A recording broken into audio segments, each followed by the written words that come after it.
Mi nombre es David Kramer. Hoy tengo 60 años, pero la historia que debo contarles comenzó el año pasado, cuando tenía 59. 59 años de una vida vivida bajo mis propios términos, una vida que yo consideraba exitosa, completa y, sobre todo, racional. La racionalidad era mi Dios. Si no podía medirlo, pesarlo, analizarlo bajo un microscopio o probarlo con una ecuación, simplemente no existía. Era basura para la mente, muletas para los débiles, cuentos de hadas para consolar a los que temen a la oscuridad inevitable. Dios, el cielo, el infierno. Eran conceptos tan ajenos a mí como la magia o los dragones. Escuchaba a la gente hablar de fe y sentía una especie de lástima condescendiente. Pobres almas, pensaba, necesitando un Padre Celestial imaginario para dar sentido a un universo caótico y sin propósito. Mi propósito era tangible. Estaba en mi trabajo como ingeniero, en la solidez de los puentes que diseñaba, en la precisión de mis cálculos. Estaba en la casa que construí con mi esposa, Sarah, en el jardín que cuidábamos, en el aroma del café recién hecho cada mañana. Mi universo era ordenado porque yo lo ordenaba. No era un hombre malo. No creo que lo fuera. Era justo con mis empleados, fiel a mi esposa, un vecino decente. Pagaba mis impuestos, reciclaba, no hacía daño a nadie intencionadamente. Simplemente, vivía en un mundo de dos dimensiones, el mundo de lo material, y estaba perfectamente contento en él. La espiritualidad era una palabra que me causaba una leve irritación, como un zumbido de un mosquito en una noche de verano. Era ruido innecesario, una distracción de lo que era real. Lo real era el tacto de la mano de Sarah, el sabor de un buen vino, la satisfacción de un problema resuelto. Recuerdo haber tenido una conversación con un colega más joven unas semanas antes del evento. Era un hombre bueno, pero devoto. Hablaba de su iglesia, de su relación con Jesús, con una sinceridad que me resultaba desconcertante. Un día, en el almuerzo, me preguntó directamente, David, ¿nunca has sentido algo más? Una presencia, un anhelo de algo más allá de lo que puedes ver. Me reí. No una risa cruel, sino una risa cansada, la de un adulto explicando a un niño que no hay monstruos debajo de la cama. Daniel, le dije, dándole una palmada en el hombro, lo que siento es la gravedad manteniéndome en la tierra, la cafeína de mi café de la mañana y la presión arterial que probablemente debería vigilar. Eso es, algo más. El resto es pensamiento ilusorio. Nos nacemos, vivimos, y luego las luces se apagan. Fin de la historia. Es simple, limpio. No hay necesidad de complicarlo con fantasmas y deidades. Él solo me miró, no con juicio, sino con una tristeza genuina en sus ojos. Espero que algún día veas que las luces no se apagan, David. Simplemente cambian. Descarté sus palabras como un sentimentalismo piadoso. Las luces se apagan. Por supuesto que se apagan. La biología no miente. El cerebro deja de funcionar, el corazón deja de latir, y la conciencia, ese complejo subproducto de la actividad neuronal, simplemente cesa. Punto final. Estaba tan seguro. Tan arrogantemente, absolutamente seguro. Y entonces llegó el 17 de julio de 2025. Era un jueves. Un día gloriosamente ordinario.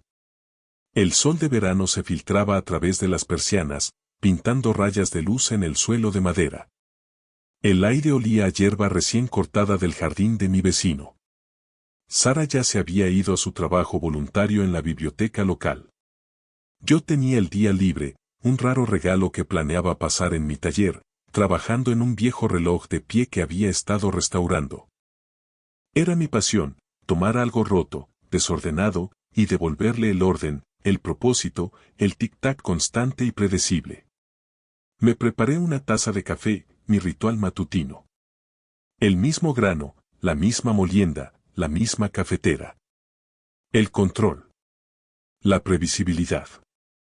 Me senté en mi sillón favorito, el cuero gastado y familiar, y abrí el periódico.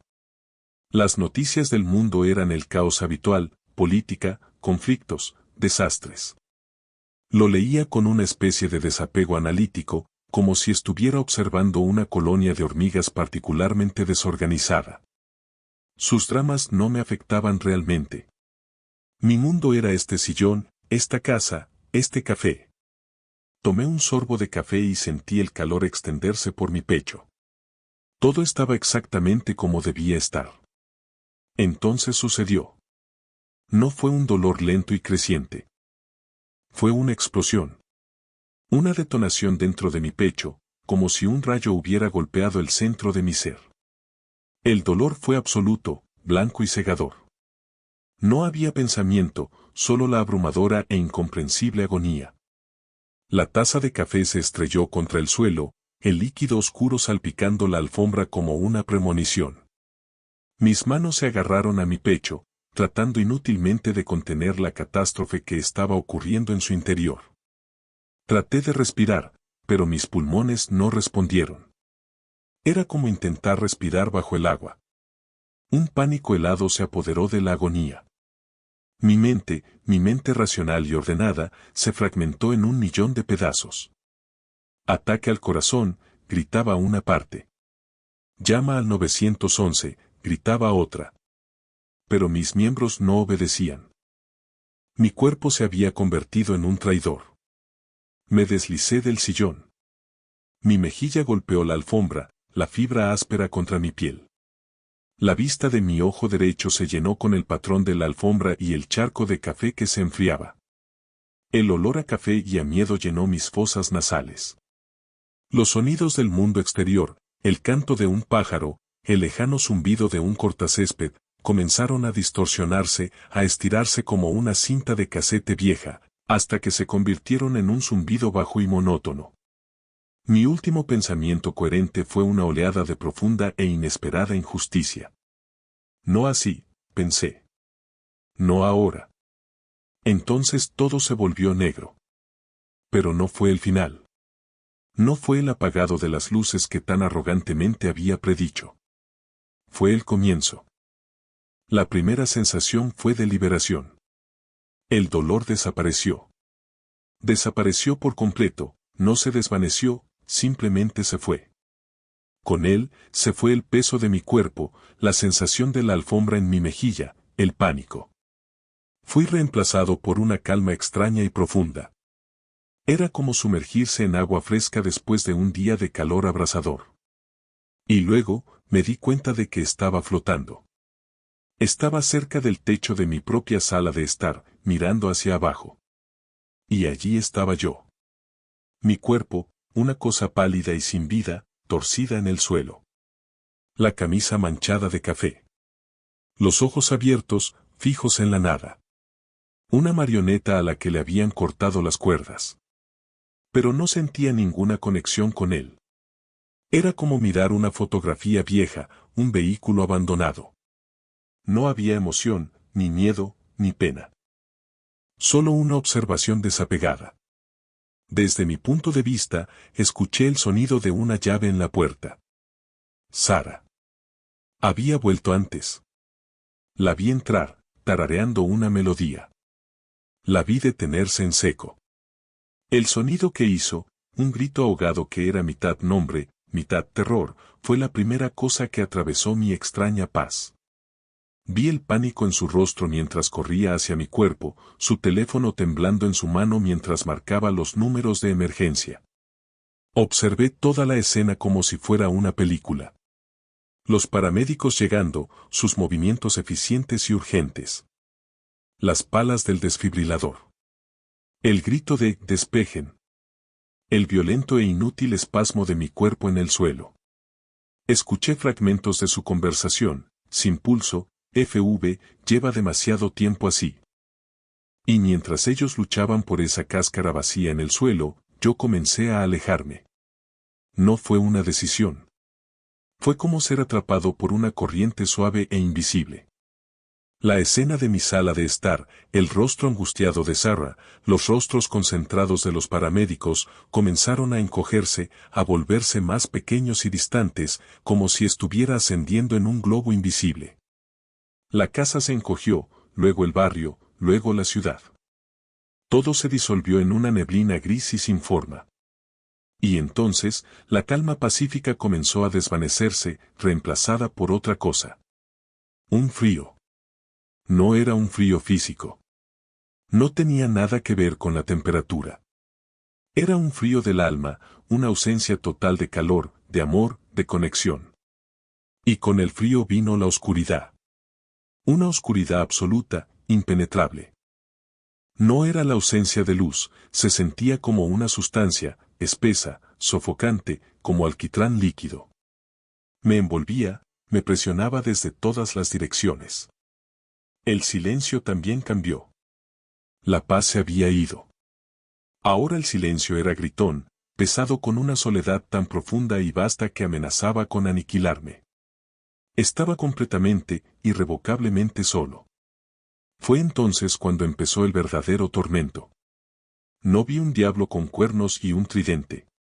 No había lagos de fuego. La realidad era infinitamente más sutil y aterradora. Comencé a sentir un peso. Un peso literal, aplastante, que se asentaba sobre mi conciencia. Y me di cuenta de lo que era. Era mi vida. Eran mis elecciones.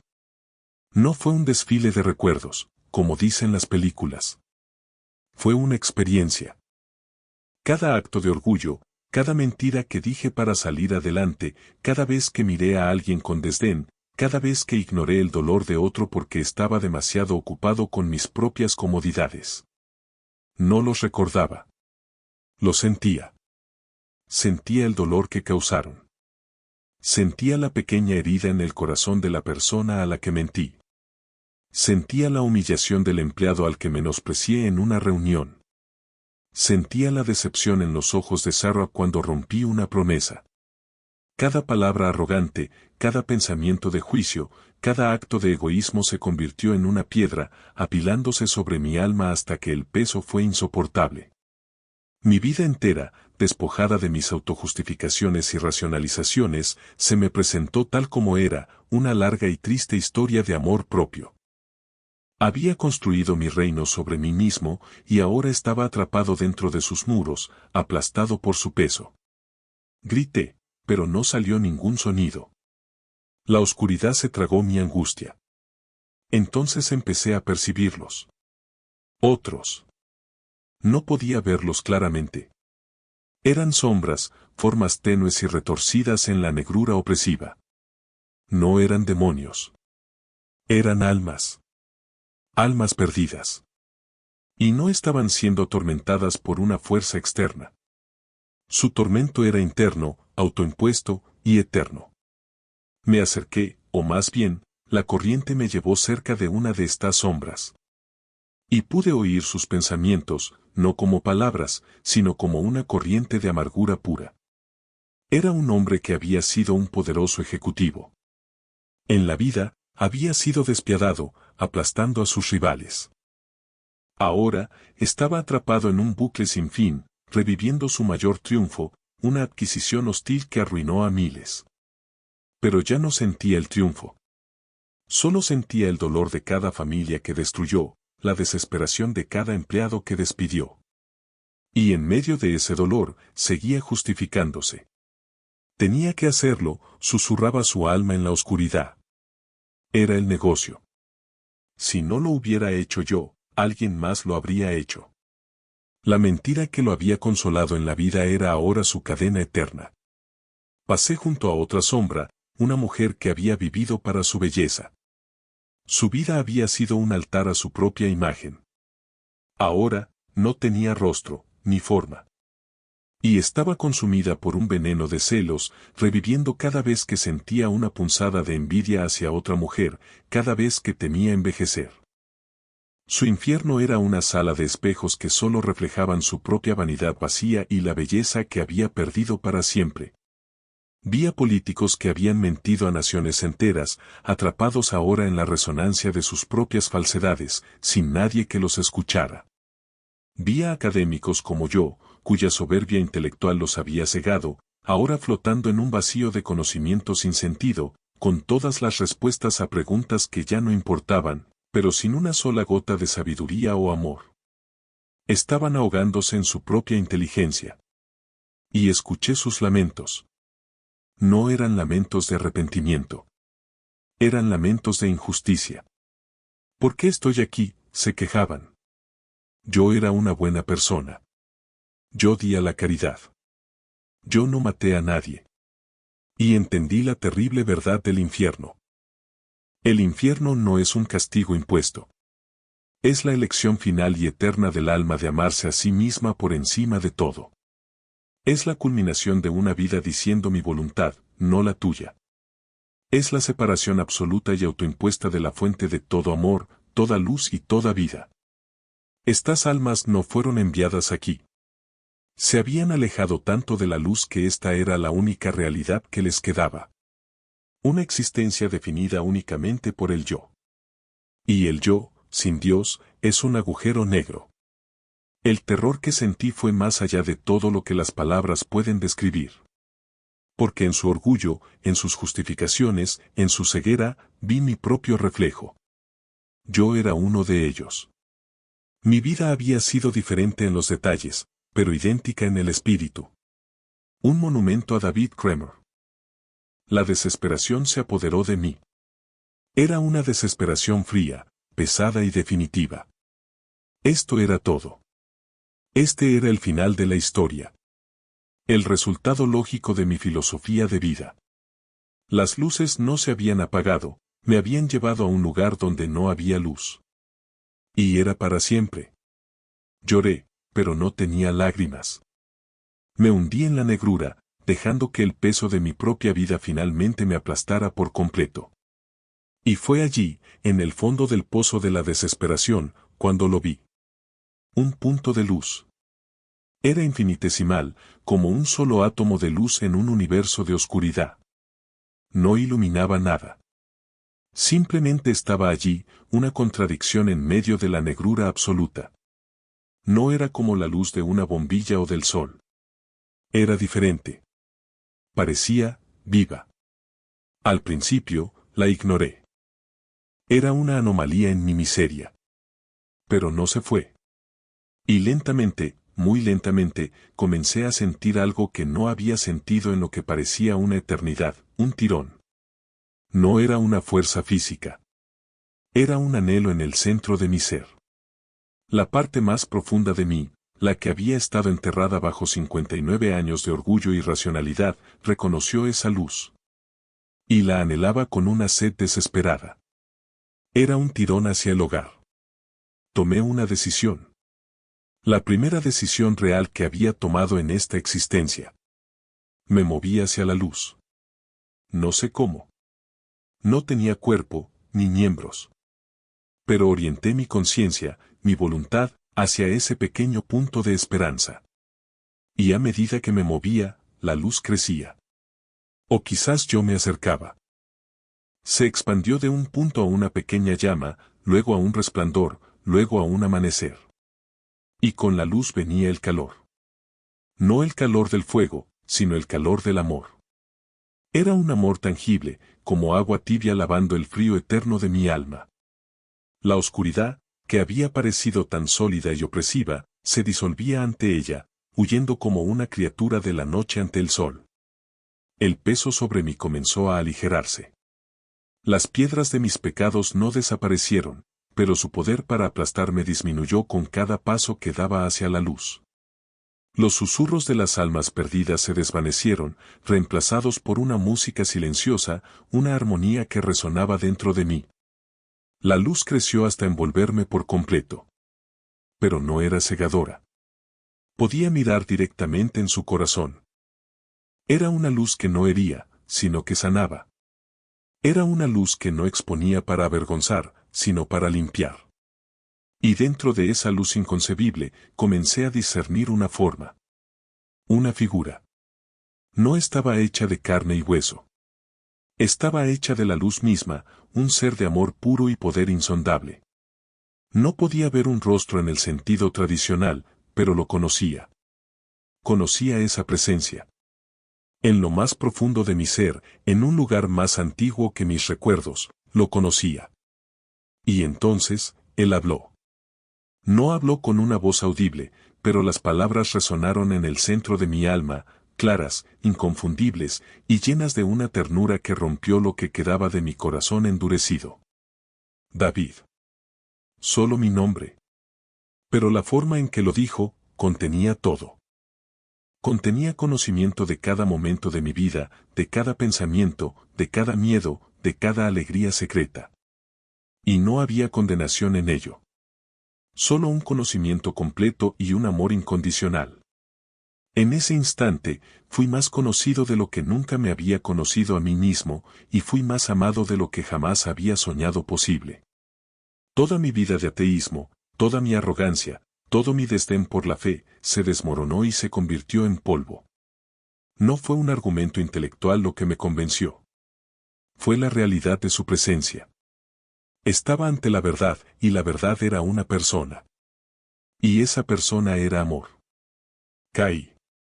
No físicamente, pero mi conciencia se postró ante él en una adoración instintiva y abrumadora. El llanto que no pude derramar en la oscuridad brotó de mi alma, un torrente de pena, de gratitud, de asombro. Yo te rechacé, susurré con mi espíritu.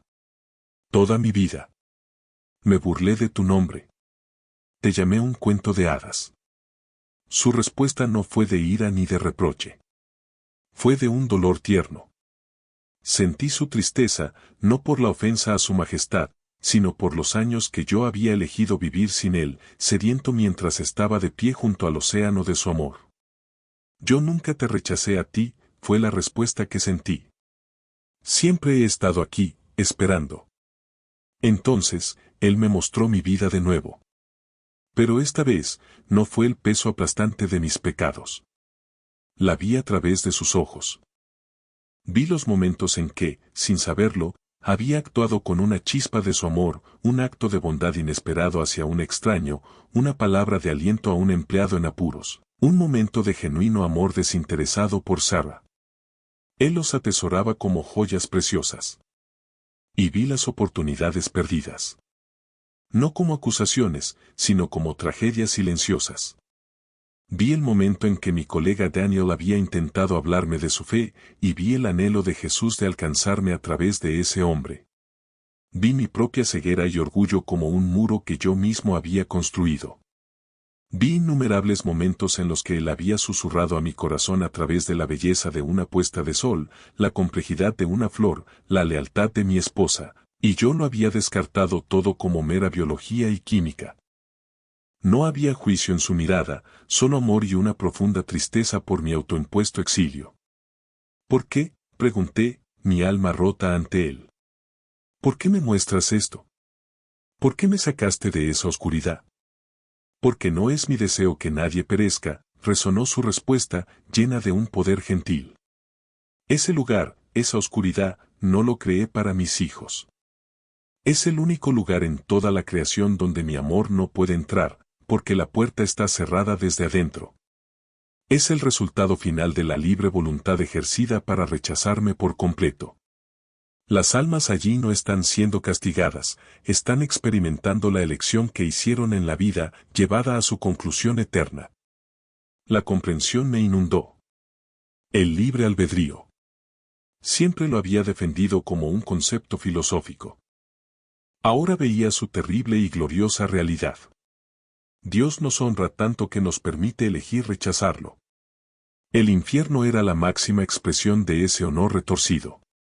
Pero yo te rechacé, dije, confundido. Yo era uno de ellos. Tu cuerpo murió, respondió él. Pero tu espíritu aún no había hecho su elección final. Y había oraciones.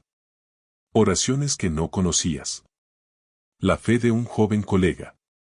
Las silenciosas esperanzas de tu esposa, que nunca te abandonó en su corazón. Son como hilos de luz que te mantuvieron anclado, incluso cuando te alejabas a la deriva. Me sentí abrumado por una gratitud tan inmensa que no tenía palabras.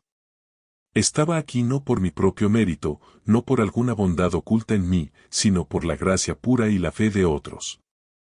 Pasé un tiempo, o lo que parecía un tiempo, en su presencia.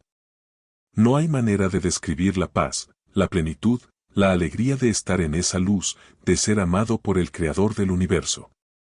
Todas las preguntas que alguna vez tuve sobre la ciencia y la fe se disolvieron. No eran contradictorias. La ciencia era el estudio de su creación, la fe era la relación con su Creador. Eran dos lados de la misma, gloriosa moneda. Todo el conocimiento que había acumulado en mi vida era como un puñado de arena comparado con el océano de sabiduría que era Él. Quería quedarme allí para siempre. La idea de volver a mi cuerpo, a mi vida limitada, al mundo ruidoso y roto, era insoportable. Quiero quedarme, le dije. Por favor, déjame quedarme. Una profunda tristeza emanó de él, y la luz a nuestro alrededor pareció atenuarse ligeramente. No puedes, dijo suavemente. Tu tiempo no ha terminado. Hay algo que debes ver. Y con esas palabras, el paisaje de luz cambió. La presencia de Jesús no me abandonó, permaneció a mi lado, una fuente de fuerza y consuelo. Pero mi perspectiva se desplazó. De repente, estaba mirando la tierra de nuevo. Pero no la veía como un globo azul y blanco flotando en el espacio. La veía como él la veía, un campo de batalla espiritual. Era una visión de una belleza y un horror impresionantes. Vi corrientes de luz brillante ascendiendo desde el planeta hacia el cielo. Eran las oraciones de los fieles, los actos de amor desinteresado, los sacrificios silenciosos, las lágrimas de arrepentimiento. Se elevaban como incienso, puros y hermosos, y eran recibidos con alegría en el cielo. Vi pequeños focos de luz intensa donde grupos de personas oraban juntas, su luz combinada empujando hacia atrás la oscuridad a su alrededor. Pero la oscuridad era vasta. Era como una plaga, una niebla tóxica y arremolinada que cubría grandes extensiones de la tierra. No era solo la oscuridad de la incredulidad como la mía. Eso era parte de ella, una especie de vacío gris. Pero había una oscuridad más activa, más virulenta. Jesús dirigió mi atención a ella. Vi naciones enteras envueltas en nubes de orgullo, de nacionalismo que se había convertido en idolatría. Vi a la gente adorando banderas y líderes políticos con un fervor que le pertenecía solo a Dios. Vi cómo este orgullo se convertía en ira y división. Vi a vecinos odiándose por su afiliación política. Vi a familias destrozadas por discusiones sobre noticias y conspiraciones. Y lo más desgarrador de todo, vi esta oscuridad infiltrándose en sus iglesias. Vi a cristianos que afirmaban seguirlo, pero cuyos corazones estaban llenos de odio hacia aquellos con los que no estaban de acuerdo. Vi cómo usaban su nombre para justificar su desprecio por los inmigrantes, los pobres, los que eran diferentes. Vi cómo cambiaban el evangelio del amor y el perdón por un evangelio de poder político y dominio cultural. Alzaban sus estandartes, pero marchaban al son de un tambor diferente. Jesús me mostró cómo cada tuit airado, cada publicación de Facebook llena de juicio, cada palabra de calumnia contra un enemigo político, alimentaba esa oscuridad. No era solo un desacuerdo. Era un festín para las fuerzas espirituales que se oponían a todo lo que él representaba. Vi demonios, no como criaturas de dibujos animados, sino como sombras de desesperación y mentira, avivando las llamas del odio, susurrando en los oídos de los creyentes y no creyentes por igual, tienes razón en odiarlos. Son el enemigo. Destrúyelos. Míralos, David, dijo Jesús, y su voz estaba cargada con el peso de una angustia inimaginable. Mi pueblo. Mi cuerpo. Se están destrozando unos a otros en nombre de hombres y de ideologías mortales. Han olvidado su primer amor. Han puesto su fe en príncipes y en el poder del mundo, y han abandonado el camino angosto del amor, la humildad y el sacrificio. Defienden mi nombre con espadas de odio, sin darse cuenta de que cada golpe que dan hiere mi propio corazón. Las lágrimas brotaron de mi alma al sentir una fracción de su dolor. Era un dolor profundo, el de un padre viendo a sus hijos pelear hasta la muerte por una herencia sin valor, mientras la casa se quema a su alrededor. El mundo está gimiendo bajo el peso de este odio, continuó. Se acerca un tiempo de gran prueba, un tiempo de zarandeo. Y muchos de los que creen que están de pie caerán, porque sus cimientos no están construidos sobre mí, la roca, sino sobre la arena movediza del miedo y el orgullo político. ¿Qué se puede hacer?, pregunté, sintiéndome pequeño e impotente ante la magnitud de esta batalla. El arrepentimiento, dijo con una claridad que cortaba la oscuridad. Un regreso a mí. No a una religión, no a un edificio, no a un partido político. A mí. El mundo no necesita más cristianos que sean buenos republicanos o buenos demócratas. El mundo necesita desesperadamente cristianos que sean como Cristo. Que amen a sus enemigos. Que cuiden de los pobres. Que acojan al extranjero. Que hablen la verdad, pero que la hablen siempre con amor.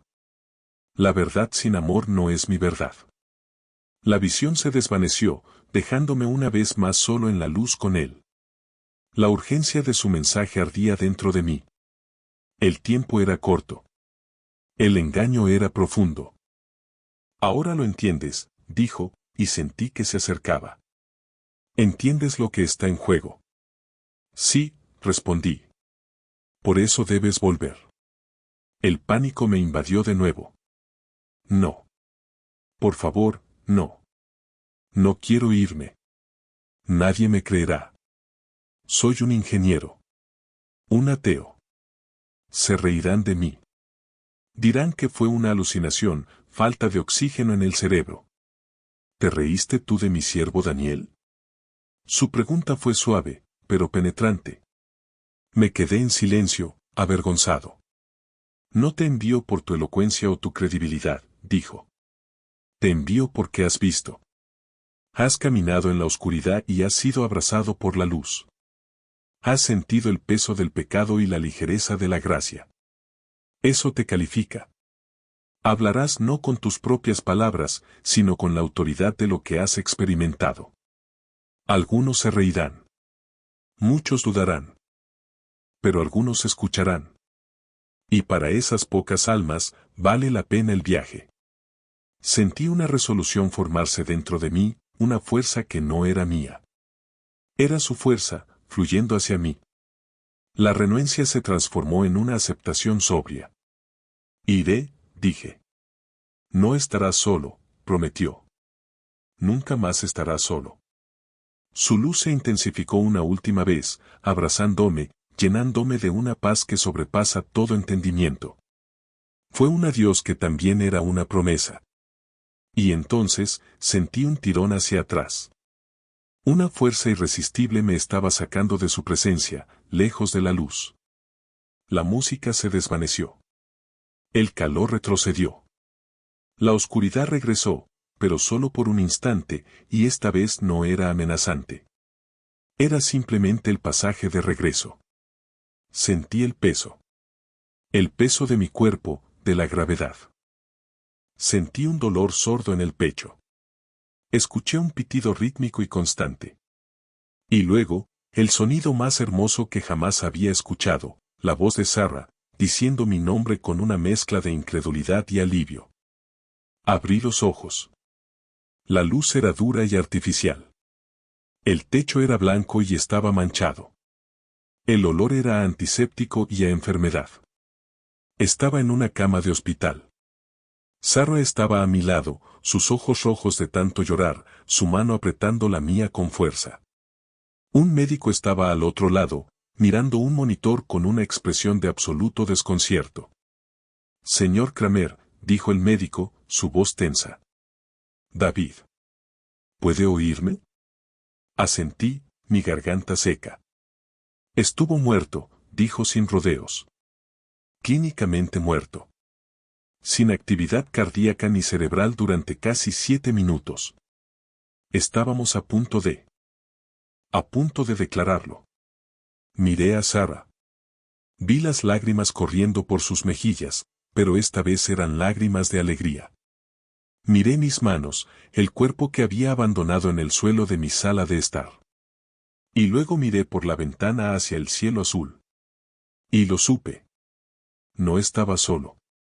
Han pasado meses desde ese día. Los médicos no tienen explicación. Lo llaman un caso médico anómalo, una recuperación espontánea sin precedentes. Usan muchas palabras largas y científicas, pero al final, simplemente sacuden la cabeza con asombro. Yo sé lo que pasó. No soy el mismo hombre. El David Kramer arrogante y racionalista murió en esa alfombra. La persona que regresó es diferente. La ira se ha ido. El orgullo se ha ido. En su lugar, hay una paz que nunca antes había conocido, y una urgencia que arde en mi pecho. He hablado con Daniel. Lloramos juntos. He hablado con Sarah, contándole cada detalle. Y ella, con su fe tranquila y constante, simplemente asintió y dijo, siempre supe que él te encontraría. Ahora, les hablo a ustedes. Sé que esta historia suena increíble. Sé que su mente racional, como la mía antes, puede estar buscando explicaciones. Una alucinación. Un sueño inducido por el trauma. Siéntanse libres de creer eso si lo necesitan. Pero les pido que consideren, solo por un momento, que es verdad. Consideren que la eternidad es real. Que sus elecciones aquí, en esta vida corta y fugaz, tienen un peso y una consecuencia eternos. Que hay una batalla por su alma, y que el amor, no el odio, es el arma más poderosa. A aquellos de ustedes que, como yo, han vivido sus vidas sin Dios, les digo esto, la oscuridad es real. La soledad de una vida vivida para uno mismo es un infierno real. Pero la luz es más real. Y Él está esperando. No importa cuán lejos hayan vagado, no importa lo que hayan hecho. Su mano está extendida. Todo lo que tienen que hacer es tomarla. Y a aquellos de ustedes que se llaman a sí mismos por su nombre, les transmito su mensaje con el corazón apesadumbrado, examinen sus corazones. ¿En qué han puesto su fe? ¿En Él, o en un ídolo político, una ideología, el orgullo de su nación? Sus palabras y acciones construyen su reino de amor, o alimentan el fuego de la división del mundo. Porque vendrá un día en que Él dirá, apártense de mí, no los conozco, no a los ateos y pecadores que se arrepintieron, sino a aquellos que usaron su nombre para sus propios fines de poder y odio. El tiempo es corto. El llamado es urgente. Despierten. Regresen a su primer amor. Mi nombre es David Kramer. Estuve muerto durante casi 7 minutos. Y he vuelto para decirles que la muerte no es el final. Es solo el comienzo. Y lo que viene después, es una elección que están haciendo en este mismo momento. Elijan la luz. Elijan el amor. Elijan la vida.